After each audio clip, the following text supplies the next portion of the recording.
When Keanu Reeves sat across from Pope Francis on live television, the world thought it would be just another interview.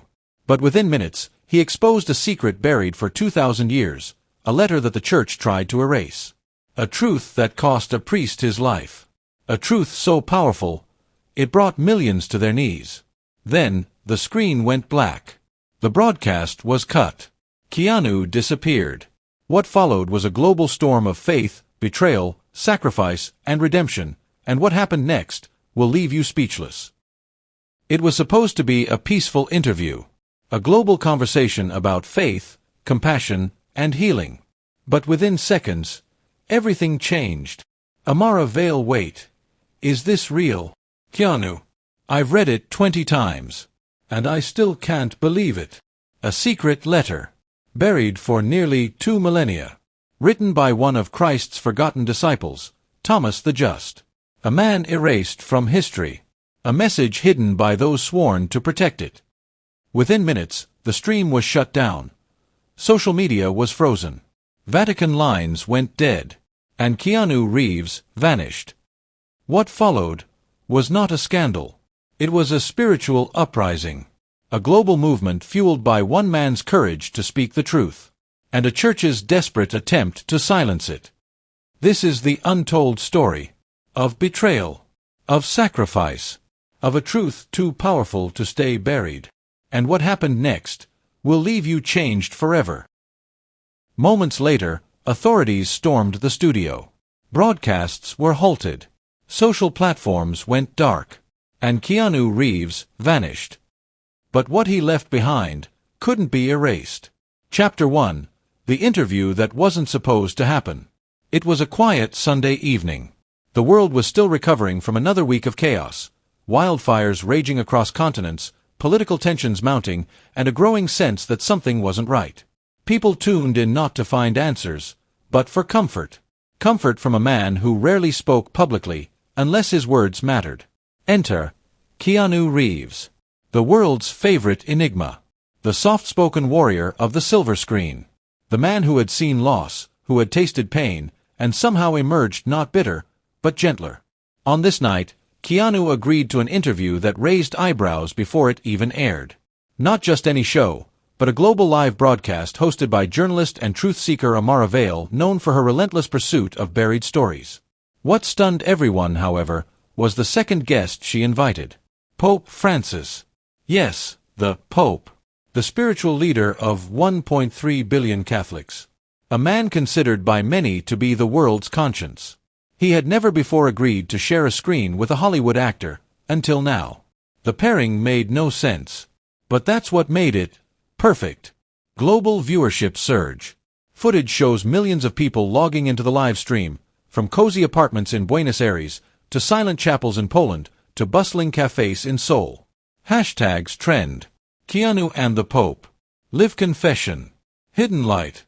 What began as a quiet curiosity quickly turned into a digital phenomenon. 67 million tuned in within the first 10 minutes. But beneath the surface, something darker was brewing. Security agencies flagged anomalies in Vatican network traffic. The Holy See's PR division tried, and failed, to halt the airing. Something was wrong. But it was already too late. Inside the studio, the interview begins. The studio was nothing elaborate. Just 3 chairs. A circle. Dim lighting. No glitz, no glamour. Just truth. Keanu sat opposite Pope Francis. The Pope's white robes glowed softly against the backdrop. Amara opened gently. Amara. Keanu. Your foundation has been active in spiritual outreach lately, something few expected from an action star. Why now? Keanu leaned forward. His voice, calm, deep, and unmistakably wounded. Keanu Reeves. Because I lost a friend. Someone who gave his life for a secret.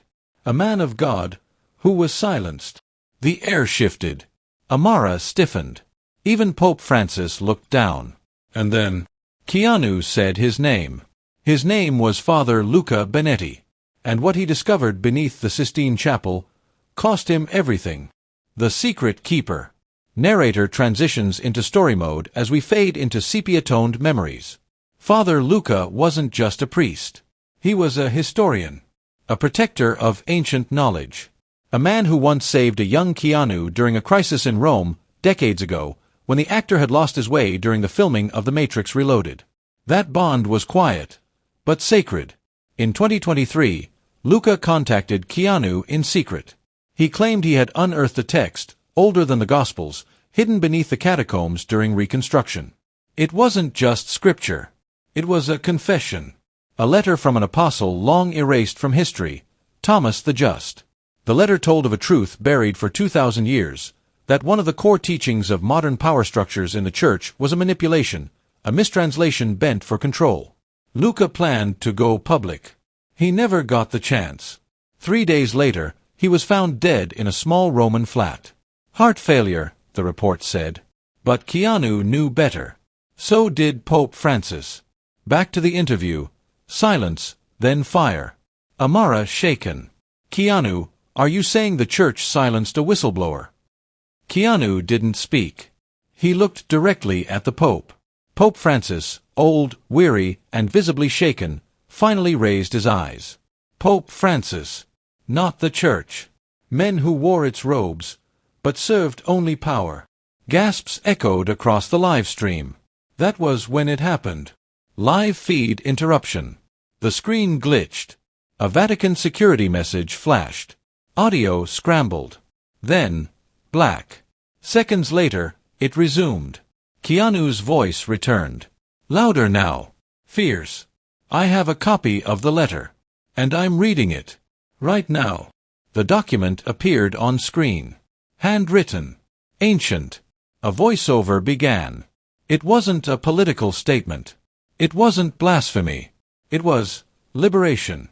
The letter spoke of love without hierarchy, of truth without dogma, of equality between apostles, men and women, of forgiveness not given by the church, but by each other. The world changed in those 16 minutes. The letter wasn't just words. It was a torch, a flame that lit 1,000 silent hearts. From imprisoned priests to excommunicated nuns, from secret believers in China to forgotten pastors in Congo. It gave them all the same thing: hope. As Keanu's hacked message spread across continents, the Vatican issued a global alert. A cardinal inside the Papal Council made a chilling vow on live camera. He will not speak again. But they didn't realize. The world had already started listening. Chapter 2. The Silence After the Storm. The world held its breath. And then, nothing. Digital blackout. Seconds after Keanu read the final words of the ancient letter, millions across the globe were thrown into darkness. The live stream was cut. Social media accounts sharing clips were frozen. Even news outlets received urgent legal notices, cease and desist, cloaked in the language of national security. The Vatican denied the authenticity of the letter. The studio hosting the broadcast was raided. And Keanu Reeves was gone. No press. No police confirmation. No family statements. His phone was off. GPS disabled. Security cameras in his Los Angeles home? All mysteriously wiped clean. For the first time in decades, the world's most recognizable face had vanished.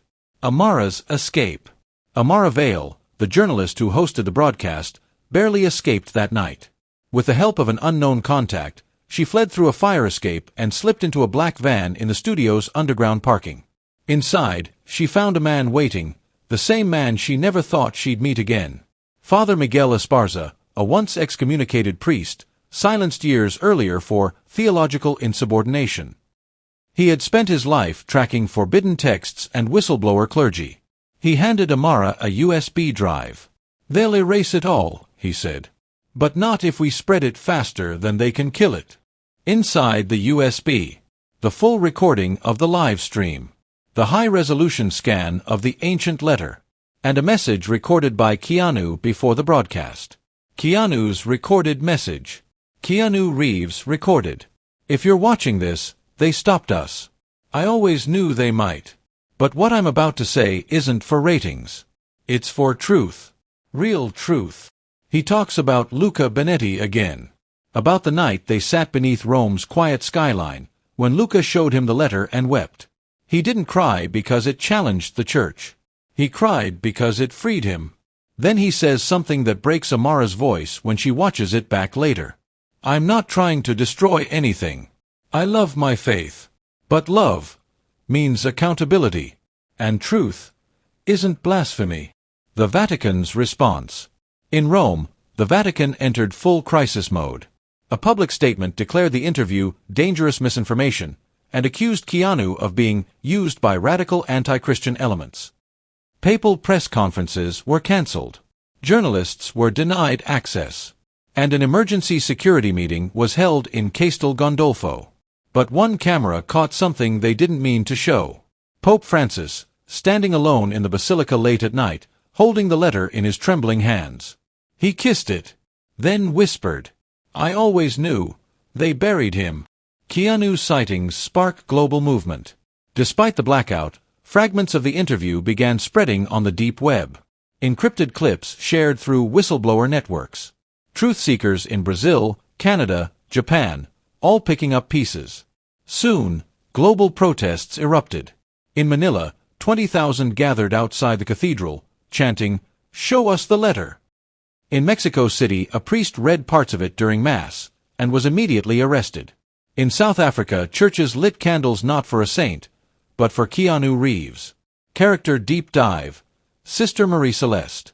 In France, a cloistered nun named Sister Marie Celeste became an unexpected voice of the revolution. Once a scholar at the Sorbonne, she had left the academic world after witnessing the church bury her research into female discipleship. When she saw Keanu's broadcast, she broke her silence. From her convent, she live-streamed herself reading a line from the forbidden letter. The light was not meant for men alone, but for the wounded, the wanderers, and the women who wiped his blood. The video reached 80 million views before it was removed. But it was too late. The world had tasted truth. The Keanu files leaked. Amara, now in hiding, partnered with independent journalists to create the Keanu files, a digital archive of everything they had.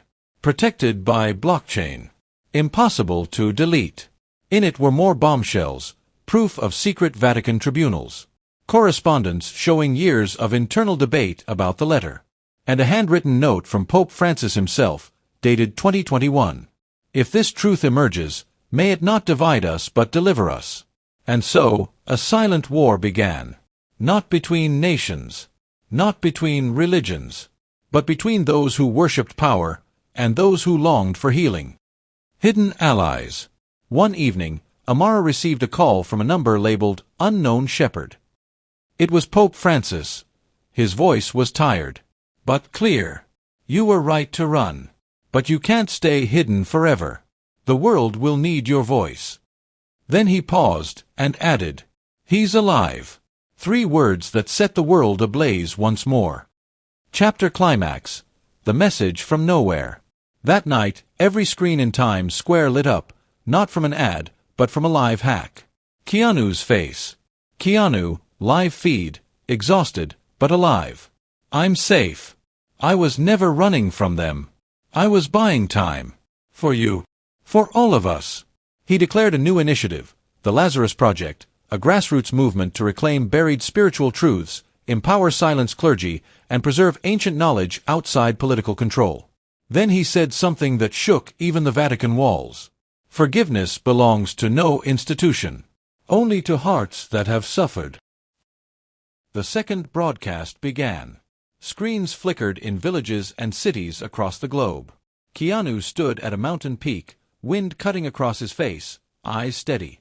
"Tonight," he said, "I speak not as a star, or a rebel, or a prophet, but as a brother, because the truth belongs to all of us now."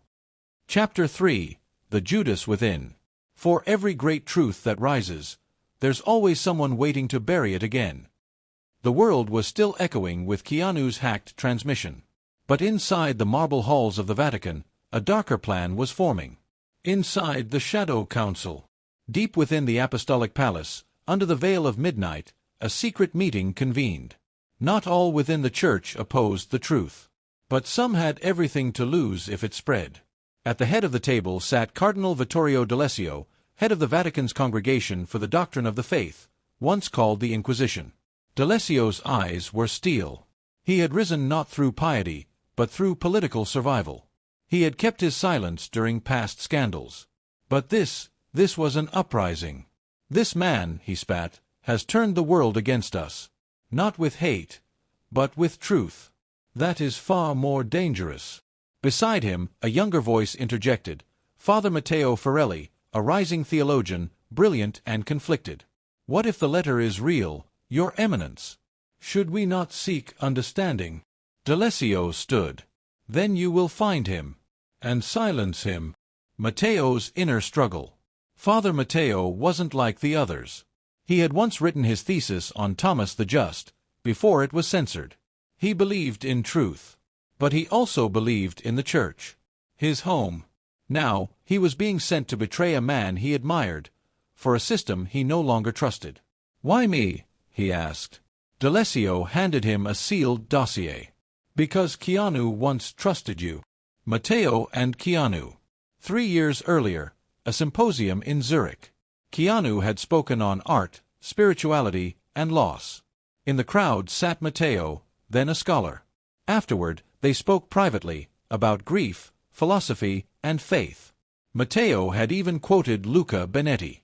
The soul is not saved by obedience, Matteo had said, but by love brave enough to question. Keanu never forgot him. A betrayal in motion. Father Matteo now traveled across Europe, tracing Keanu's path like a bloodhound, but every step filled him with dread. His orders were clear: find Keanu. Send his location. Do nothing else. But Matteo made a second copy of the dossier, and mailed it anonymously, to Amara Vale. Amara's discovery, the Judas file. In a small mountain village in Slovenia, Amara opened the package. Inside was a Vatican file marked Project Damascus, subject, Keanu Reeves. It outlined an international discredit campaign. Frame Keanu as a cult leader. Leak fake psychiatric reports.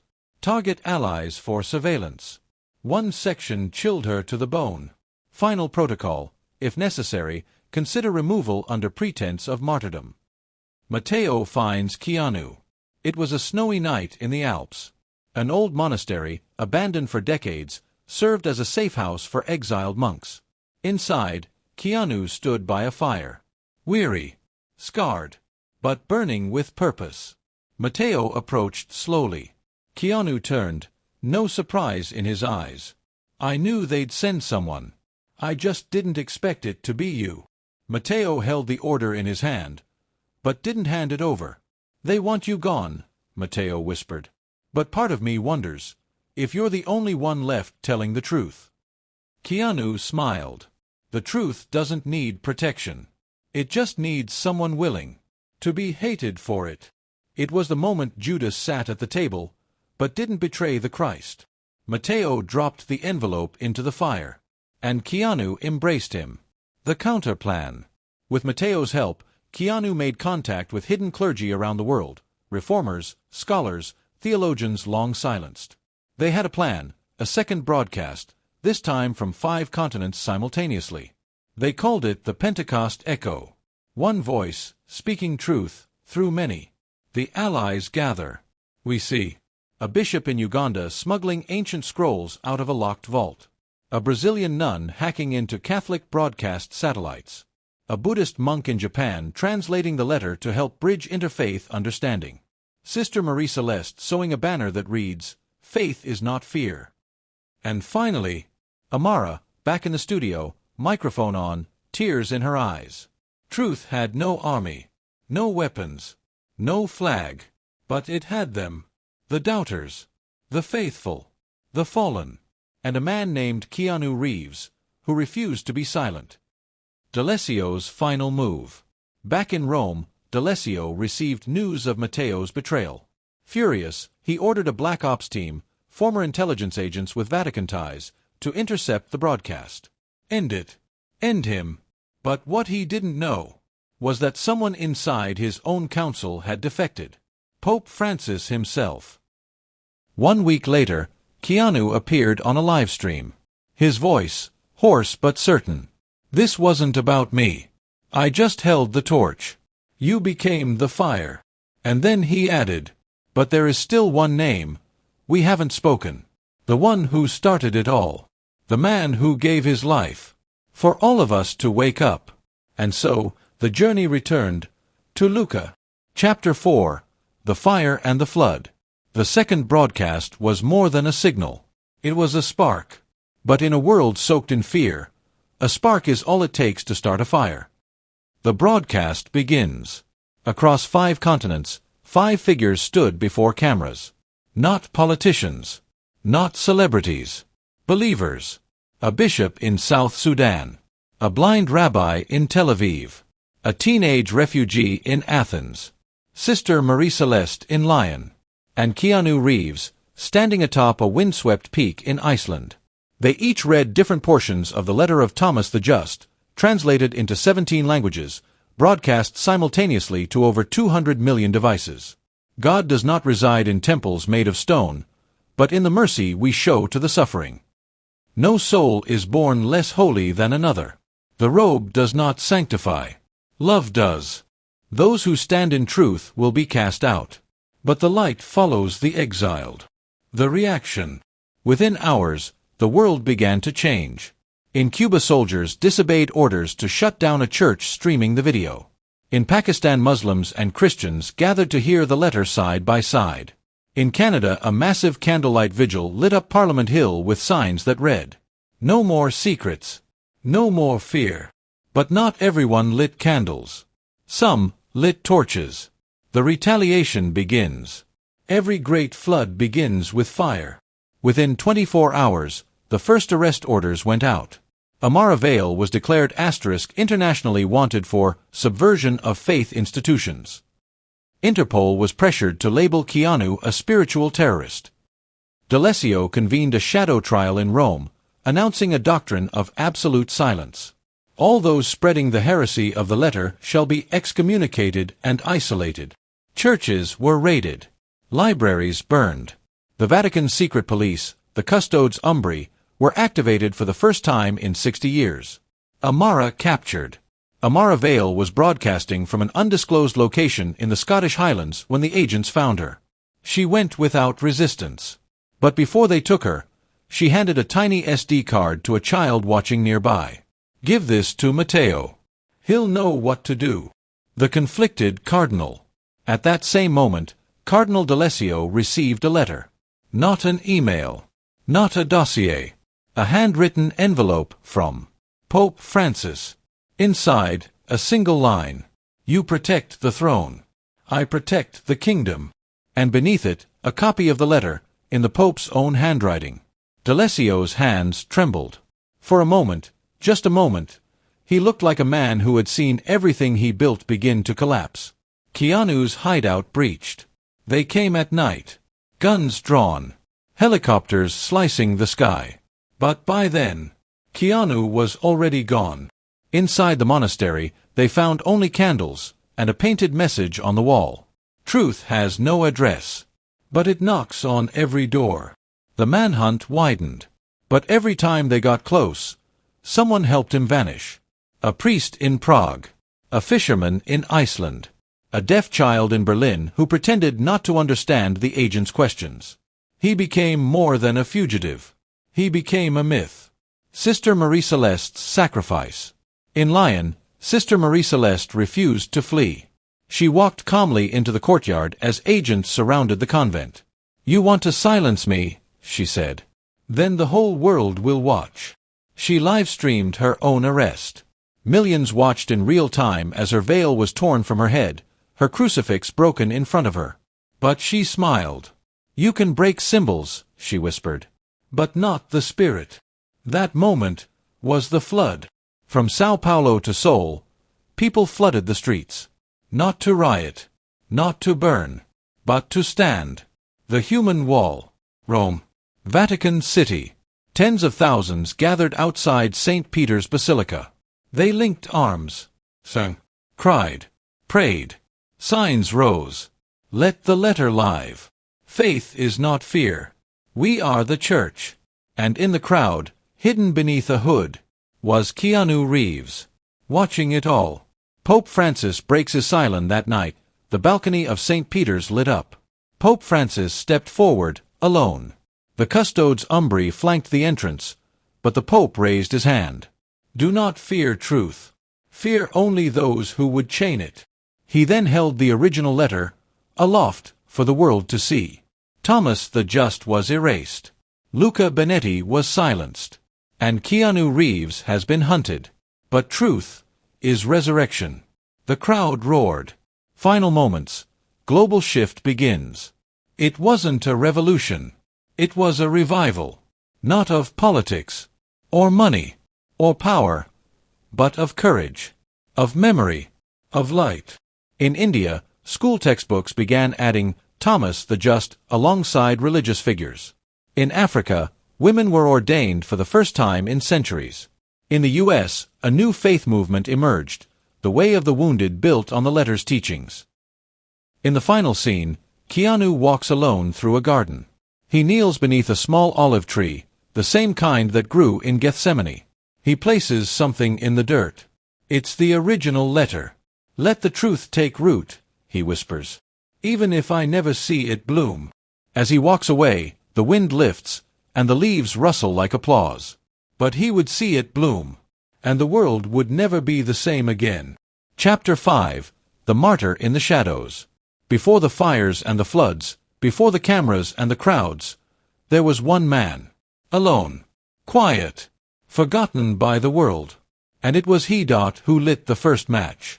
Rome, 3 years earlier. A hidden chamber.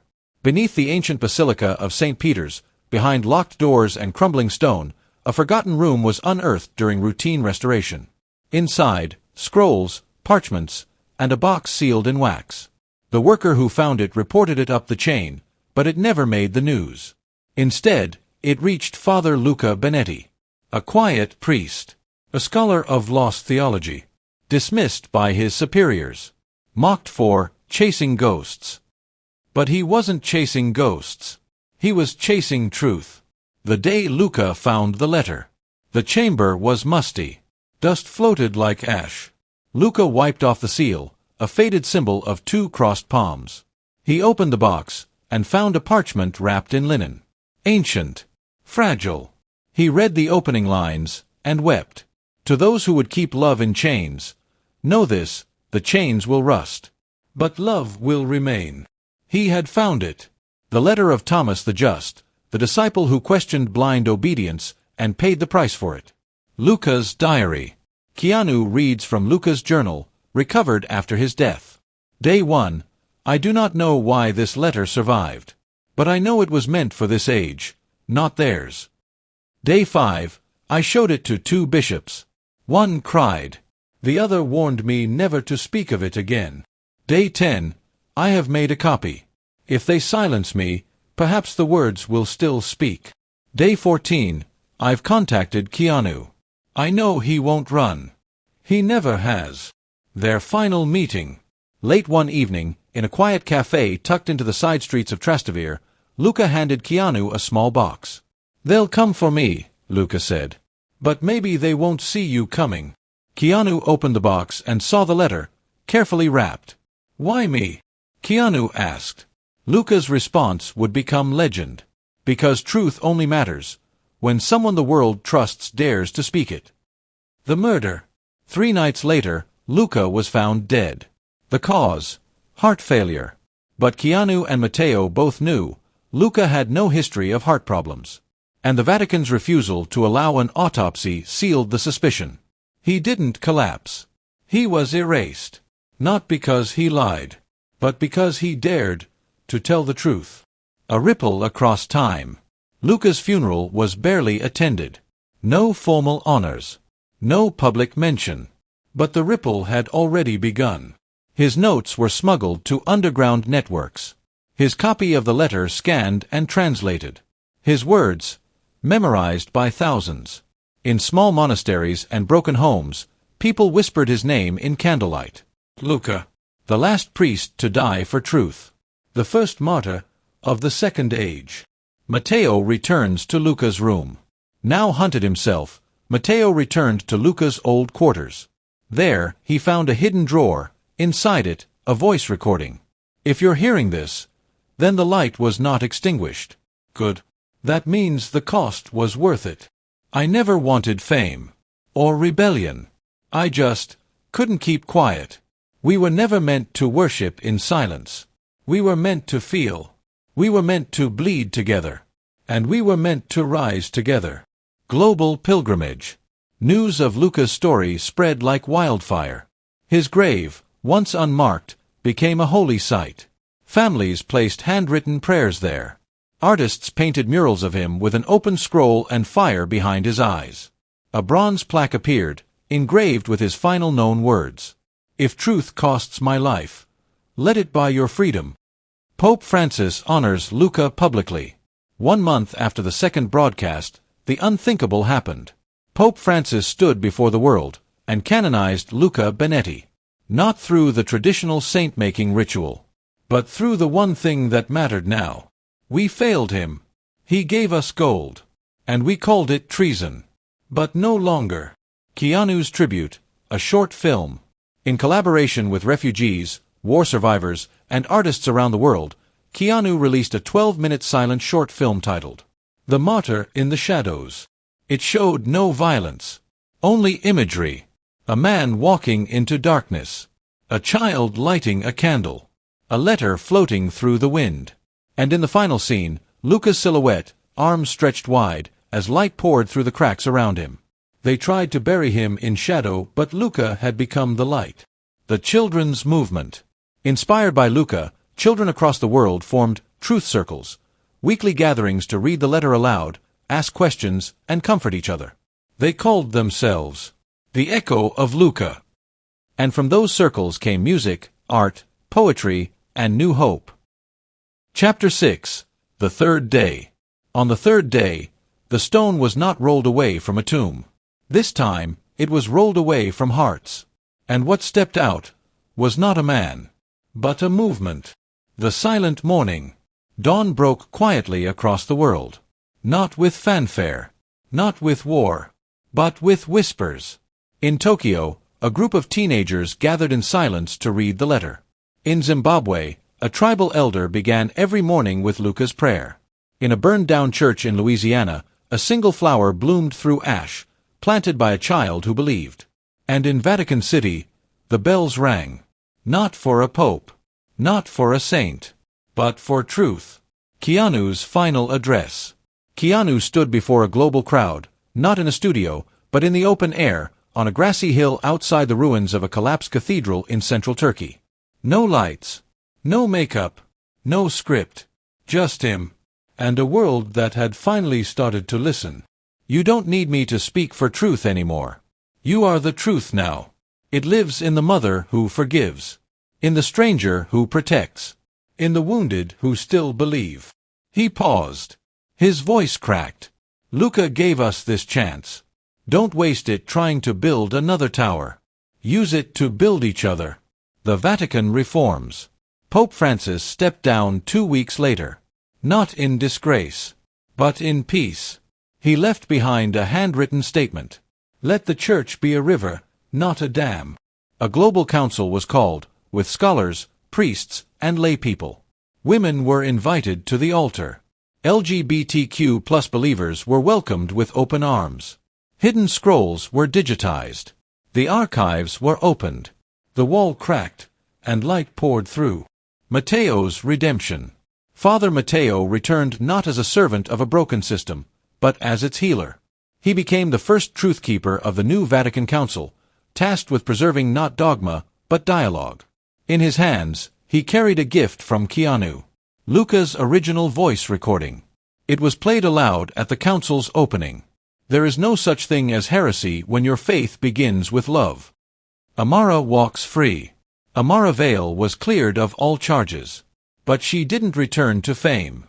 She declined TV deals, book contracts, interviews. She moved to a village in Greece, and started a free truth school for orphans and war-affected children. Every lesson started with the same line. Ask why. Then ask it again. The children speak. In Kenya, a young boy who had been mute for years stood up during a truth circle and read a line from Thomas's letter. When I was silent, I was safe.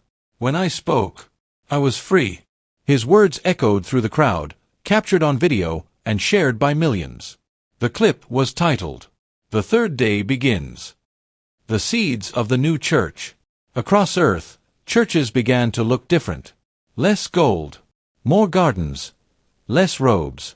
More open doors. Less fear. More questions. A global coalition of communities formed the Fellowship of the Just, built not on hierarchy, but mutual love and radical truth.